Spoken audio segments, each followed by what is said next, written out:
Alright, Knights of Apollo, what's up guys? It's Apollo here. Welcome back to Napoleon Total War. We've got a juicy 3 vs 3.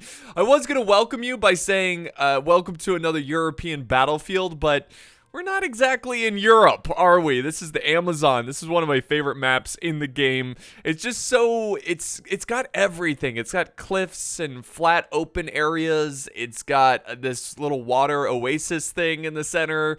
With probably like leeches in it, I don't know. And then you also have like buildings as well. You have little huts and stuff, so it's really cool. It's a cool map, I love it. Anyways, we've got a 3 vs 3. It is France versus England. So we got the battle of superpowers going at it. Of course, you know, England or UK, not England, whatever. You get what I'm saying. They are more powerful in terms of naval, and then the French were more powerful in terms of land for sure. But let's look at the players here because we got a special treat today. We got some awesome players. So I'm playing in this one. I'm on the left flank.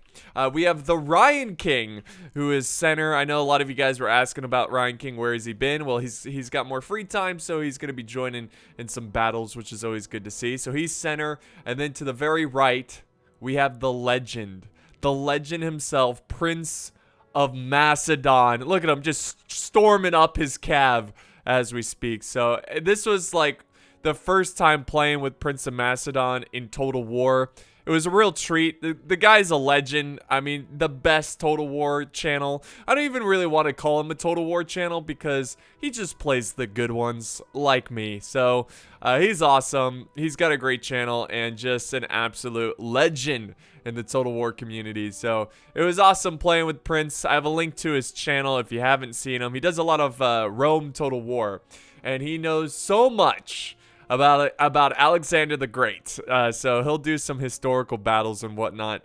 He's got a nice catalog of videos of really cool historical, like, Alexander the Great time period battles. Also other periods as well, so not just Alexander. Anyways, let's jump in because this one is starting off very quickly, and it's actually starting off quickly over here as well because our plan here was to focus down one player. So we kind of have Ryan and Prince pushing this right flank, and my job was just to hold the left flank. Now, this was a great early charge here by the British as they charge in their King German Legion. I just barely get my men into square formation right before they charge, which helps out a ton. So I'm using the tactics Napoleon did in Egypt to beat the Mamluks. So that is my strat there.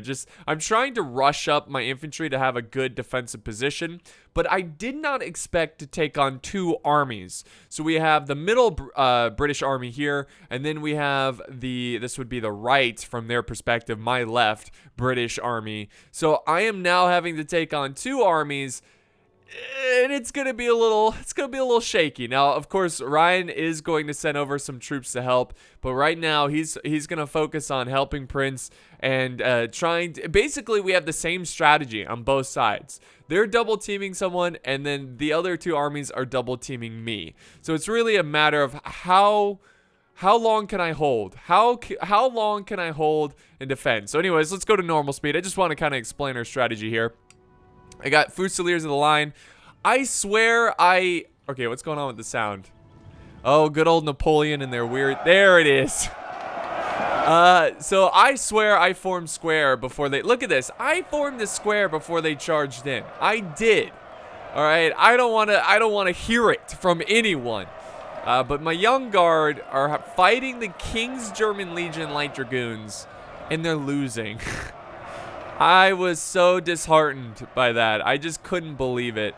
This unit, okay, fair. They didn't get into square formation, and I'm rushing over some more Fusiliers of the line to support the combat, the melee intense action over here. So I'm trying to... there we go. Now they form square a little bit.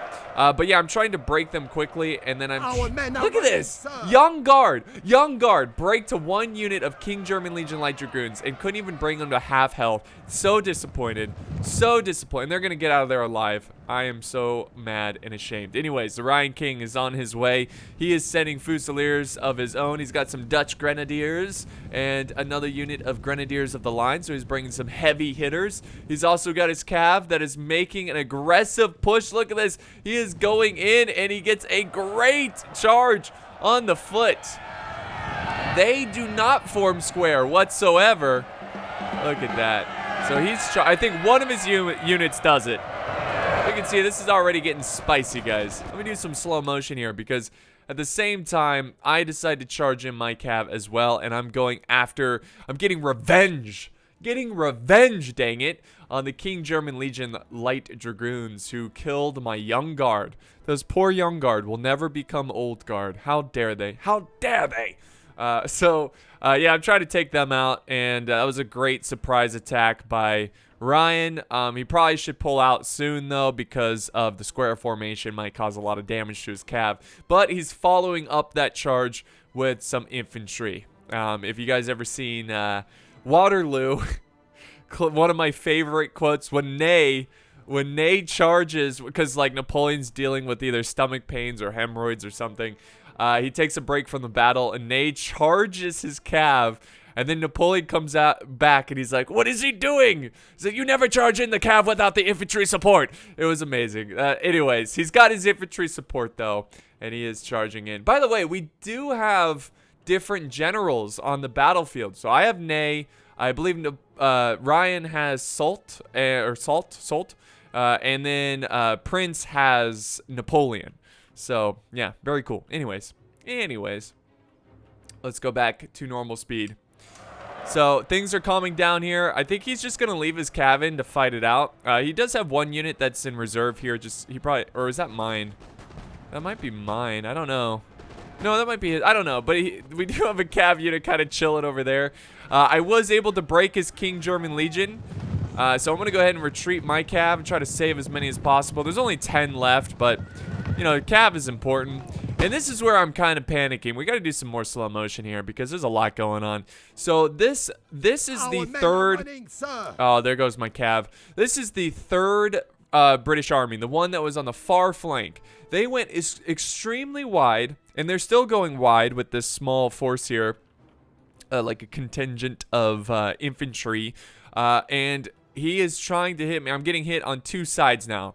This is total panic mode. Total panic mode. I do make a little blunder here with my Swiss foot because I'm trying to manage two fronts. And basically at this point, guys, I know I'm not going to make this battle. I know I'm probably not going to survive. And all I can really do now is kill as many as possible and hope that my teammates can clean up the rest. So I am now on complete defense mode, holding two fronts. I do have a little bit of an advantage, I suppose, because of the palm trees kind of giving me some cover a little bit. But overall, this is a losing fight here for my Fusiliers of the line. Because they are taking on light foot, they're taking on the King German Legion light foot, and also some foot in the back. So yeah, it's a messy situation. Now over here, we're doing a good job. We just broke a unit the King German, lots of Germans in this. King German Legion foot breaking, and we're doing a ton of damage. This is fantastic. This is exactly what we wanted. So at least we are winning and doing damage on one side of the battlefield. Let me go ahead and turn on the minimap too so you can get a bit bigger picture. Now we do have some cav charging in. We got some lifeguard, very nasty cav. I was a little worried about it because my artillery is in the back. I desperately set up my artillery. Not a great spot for him. Really not. And I hope I don't shoot my own general here, which would be sad. But yeah, I hope the artillery can land a hit. They've got to kind of fire over the men here. Oh boy. Was that me? I don't know. It's just a mess. And look at his cav charges in. Thankfully, I had some Swiss foot in reserve, holding back the lifeguard. Look at this guy. He's like, get back. Come on. Get out of here. Yeah. Killed him. Nice. Now, unfortunately, I am starting to take casualties here. Let me do some slow motion again because there's a lot going on. So Ryan King, remember the 3 units he sent over? Well, they are doing a great job. So we're putting some pressure on the other side of the British army. Now, he's doing a good job of holding this tree line, but it's going to be a ferocious fight between these units. And there goes Ney. Nay is dead. I kind of think I might have accidentally shot him myself. Because I find it hard to believe that he died from enemy gunfire. So I think my own artillery killed him, which is a bit of a shame. But yeah, what can you do? I was just in complete panic mode, trying to manage everything here that it was hard to see. Now, I shifted one of my voltigeurs over to this flank to kind of support because my lines are starting to crumble. And I am running out of troops. I've got some Swiss foot in reserve here and another Swiss foot. So that's it. That's like my reserve force. That's all I have. Now I am shifting up this Swiss foot over to this front line because I need, okay, let me explain this again. I need to hold this line as long as possible because the Rhine King is firing on the flank here. So if I can keep this big force busy, he might be able to push through and get behind, and we can collapse on this British army. So yeah, I'm desperately setting up troops. They're already wavering. They're a little tired. They don't like how the battle's going. Now Ryan is also fighting. He's got a two-front battle here. He's also supporting Prince of Macedon and fighting some British troops over on this side. And it looks like it's going very well. Lots of death in the Amazon. A bloody battle indeed. And look at now he's charging in some cav to try to make this process a little bit quicker. And we have the Empress Dragoons. Those are such a cool unit. But yeah, they are opening fire and trying to break this British line. Now, I think they do have the advantage of the tree line, but they are starting to break. Artillery hammering down on these troops. And then over here, Prince of Macedon is just shredding, guys. Just shredding. Now, this is why I love the Amazon map. I love these, like, forested, you know, a dense vegetation type environments where there's you just see smoke coming out. Oh, the cav's getting picked off there as it runs through the tree line. Very cool for the Highland Foot. And look at this big cav charge. I believe this is Prince of Macedon. He's going for the kill right now. He caused a huge gap in the British lines.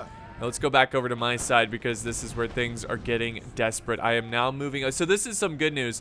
The British gave up on this flank and actually are shifting their infantry up here against my old guard, which are more than happy to go into a bayonet fight.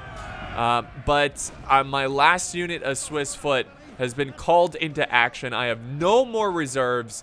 This is it for my infantry. Let's hope I can kill as many as possible. My artillery is opening fire in the back reserves of the British. He's got foot guard. He's got King German Legion foot. Just some nasty units that are going to put up a great fight. Look at this. Would you look at this? And we do break them. The old guard do break him, but he's got a line of troops ready to fire at my old guard. So my old guard don't even get a break. And they get shot in the back. I try to desperately get them to reform. Unfortunately, my lights are pretty much all broken. And it's down to this one unit of Swiss foot holding this flank. Thankfully, these guys are retreating in front of my Swiss foot, giving them a little bit, you know, extra, you know, body, you know, like using their bodies to protect the Swiss foot. Using them as a shield, I guess. Oh, man. And then I decided to form square with my old guard here because they're kind of getting hit from multiple sides. You can see they're firing kind of over here as well. So I'm just trying to, like, defend as many points as possible. Artillery is all that's kind of left. I do have Cav over here taking on his lifeguards, but unfortunately, his lifeguards were way better than my hussars and destroyed them. But there's only... Oh, look at this guy. Look at this guy. That's one hell of a way to die. That is an inch. I've never seen that in Napoleon. Just laying on the horses. Just Our men are running, sir. Like, why? Anyways, he's got 11 cav left. So even though they survived, it's not much. Old guard, hold out again. The old guard hold out again. Oh my god. Now they're sending in lifeguards over in the front here. My old guard down to 30 men. I think my Swiss foot have broken. And now it's just a classic stand. of course, who would be the last one standing? The old guard. So they're putting up a good fight. They're doing the best they can. And again, just trying to take out as many as possible. Come on, old guard. Look at them. They're like, bayonets ready. Get some last little shots there. Then I go for a charge. My artillery fires into the blob.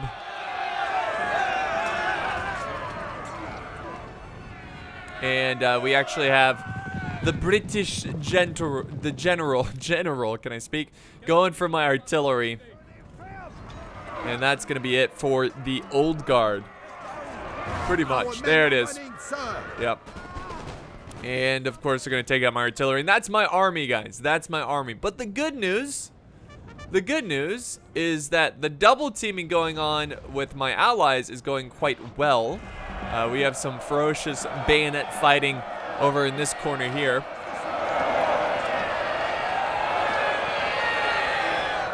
But they got the British right where they want them. Ooh, they're going to charge right into them. We have killed them. Oh! Now they must break. The general has... Oh, yeah, that's right.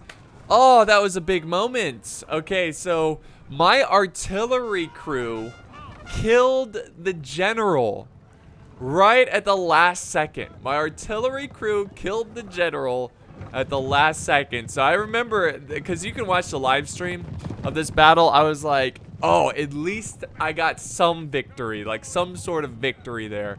I couldn't believe it. That's a rare occurrence there. So that's huge because the morale is going to suffer now for the British. Now, the British are trying to move their troops and prepare for taking on the Ryan King's army, which he did a great job of clearing out this tree line. Look at this.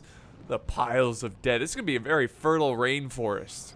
Anyways, he's going to reform and start, preparing for the victorious British here. And look at the fighting over here as well. Look at this. Look, are you looking?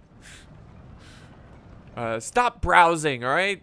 Stop browsing on your web page. Look at the screen here. I bet I'll get some of you guys there. Anyways, yeah, he's like using his skirmishers to soften them up. If we go back over here, Prince is finishing up what's left of this British army, and it's really, that's what it's going to come down to. No surprise here. You know, the French that double team the British are victorious, and the British that double team me, the French, was victorious. So they're going to be able to reform, and it's really going to come down to who has the stronger victorious force. And it looks dead even. You see that? It looks dead even in the balance of power.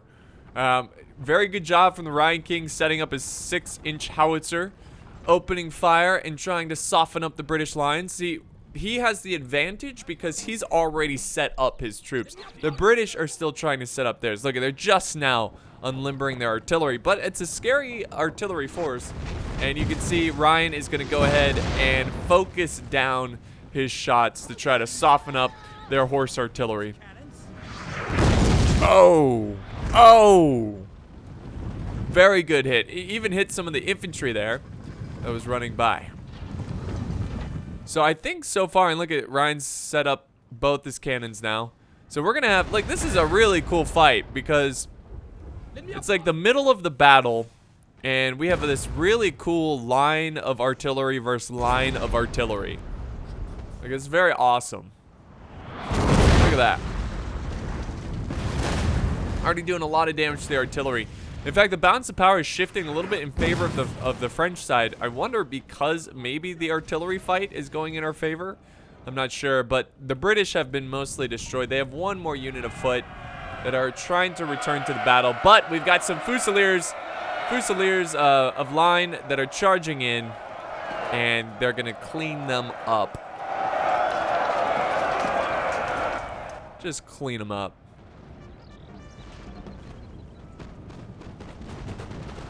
What is this? Oh, we have a general going in as well.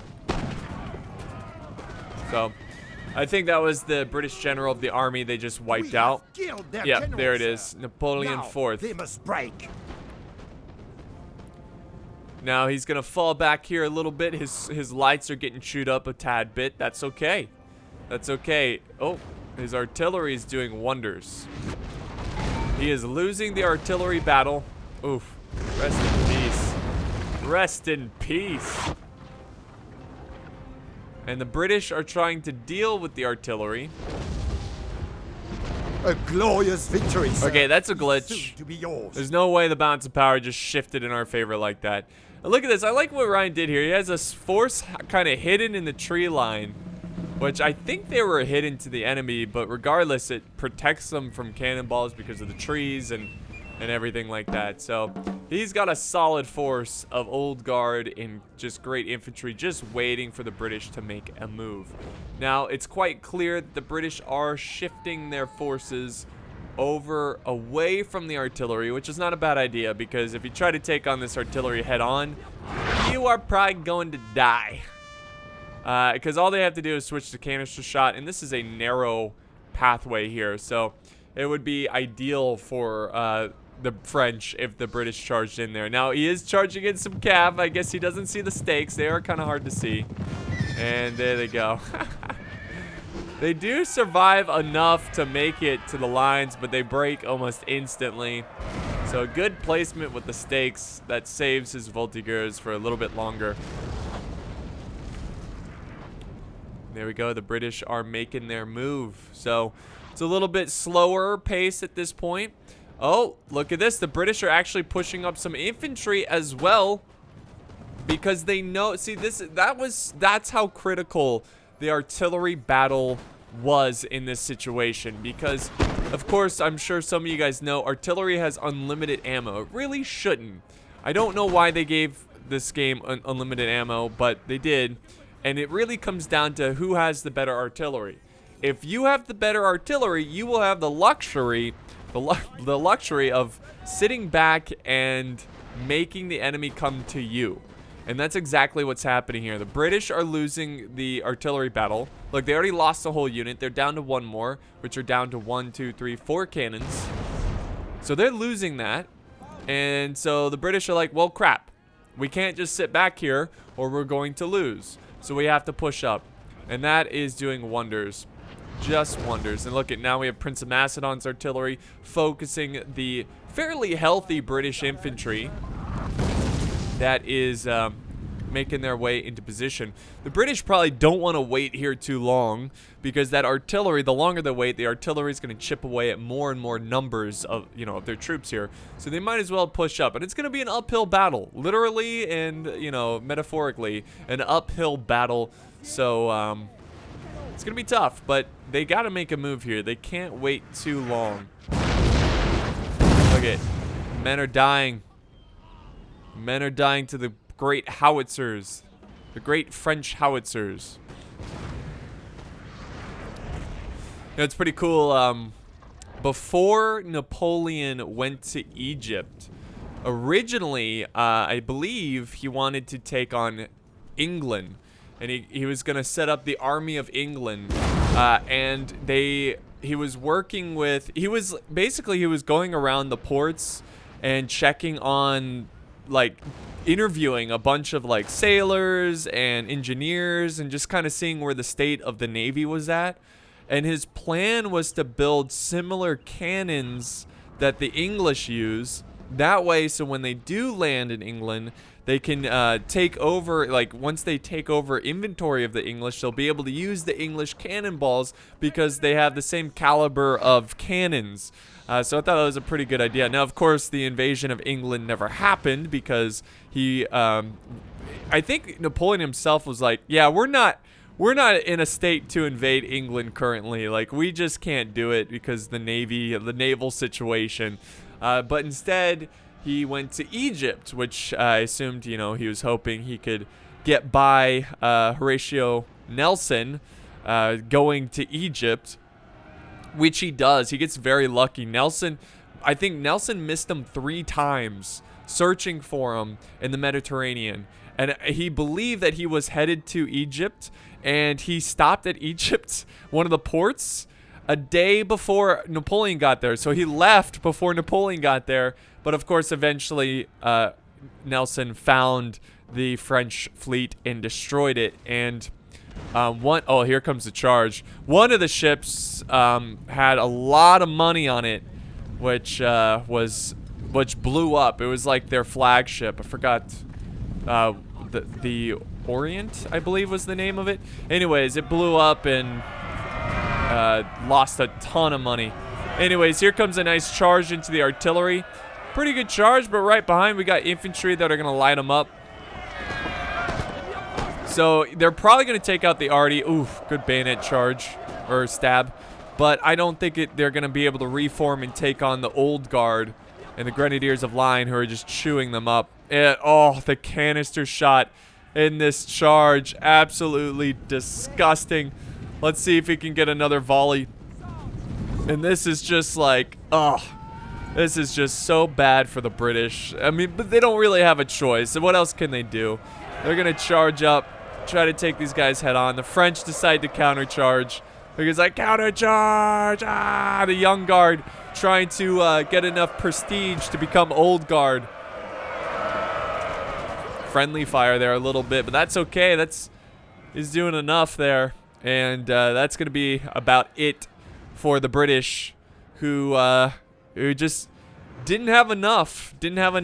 I feel like I was able to kill a good amount to where it weakened them enough to where my allies, and of course my allies did a great job of defeating their opponent with saving lots of numbers. So it was a great fight. It was really fun. Always good to do these themed battles, like France versus UK. That's always good fun. We do have a couple units over here left, but they're not going to last long.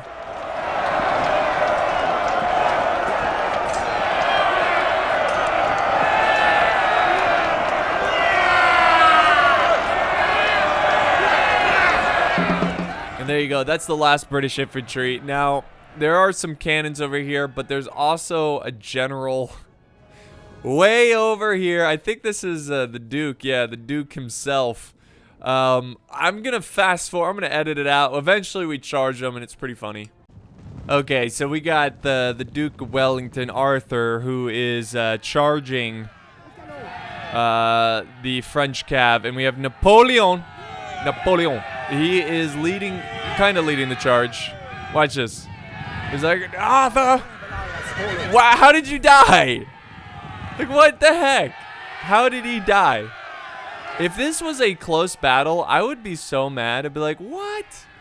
So he just like dies from heat stroke or something. I don't know. And there you go. Victory. Arthur, though, loses as well. And we have a French victory. And yeah, great game to all the players here. Fantastic job by Prince of Macedon on getting the most kills on the battlefield. Ryan coming in second on our side. And then I got just under 1,000. I felt like really good teamwork. Really good teamwork. I'm a little disappointed in the amount of kills I got, but it wasn't too bad. You know, I pulled my weight getting double teamed. And then we have the British players. Good game to these players. It was good fun. Enjoyed it a lot. This was during my live stream, so you can, if you want to watch the battle again, you can watch the live version where we're communicating and whatnot. I think that's a pretty cool experience. But yeah, thank you guys so much for watching. I hope you enjoyed. In case you're wondering why I've been a little late with videos and I haven't been uploading, is because I had a tropical storm come in near Georgia, which tropical storms aren't too crazy, but with Georgia we have a lot of pines and a lot of trees fell over. No damage, thankfully, to my house or any of my, like, you know, like my car or anything, but it did destroy a lot of power lines, so I didn't have power for almost 2 days. So I was a little behind on getting stuff done in terms of YouTube. But anyways, thank you guys so much for watching. I hope you enjoyed. I will cover the other battles as well from that live stream, so look out for that. Thank you guys, and I'll see you next time on the battlefield.